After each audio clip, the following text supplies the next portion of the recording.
Hey guys, எல்லாருமே இன்னும் ஒரே ஒரு நாள் தான் இருக்குது எக்ஸாமுக்கு நடுவில். ஒரு ஸ்ட்ரெஸ்ஸில் இருப்பீங்க. பட் டோன்ட் கெட் ஸ்ட்ரெஸ்ட், அதை நான் ஃபஸ்ட்டு சொல்லிடுறேன். இன்னொரு விஷயம், எல்லாருமே மேஜராக இந்த டைமில் ஃபேஸ் பண்ணக்கூடிய ஒரு விஷயம் என்னதுன்னா, நான் எல்லாமே மறந்த மாதிரி இருக்குது, நான் படித்த எதுவுமே எனக்கு ஞாபகமே இல்லை, நான் படித்த எதுவுமே எனக்கு ஞாபகம் இல்லை, நான் என்ன பண்ணேன் என்ன படித்தேன்னு எனக்கு தெரியலன்னு சொல்லுவீங்க. இது எல்லாருமே காமனாக ஃபேஸ் பண்ணுற ஒரு விஷயம். நிறைய படிச்சுட்ட அப்படின்னா உனக்கு அது கண்டிப்பாக ஞாபகமே இருக்காது. ஓகே, அது ஞாபகம் இல்லாத மாதிரி தான் தெரியும். But after seeing the paper you will get things. நிறைய விஷயம் உனக்கு அப்போ தான் ஞாபகம் வர ஸ்டார்ட் ஆகும்.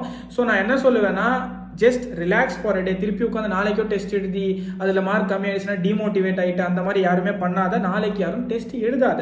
ஒரே ஒரு நாள் தான் இருக்குது எக்ஸாமுக்கு. டெஸ்ட் எழுதாத. Stop every thing. நாளைக்கு உட்காந்து பயாலஜி ரிவைஸ் பண்ணேன், ஏதாச்சும் ஃபார்முலாஸ் தெரியலனா அது ரிவைஸ் பண்ணேன், ரிவிஷன் மட்டும் பண்ணேன். Because I am seeing channels who are teaching from 0 at this time. So don't do this. Okay, bye bye.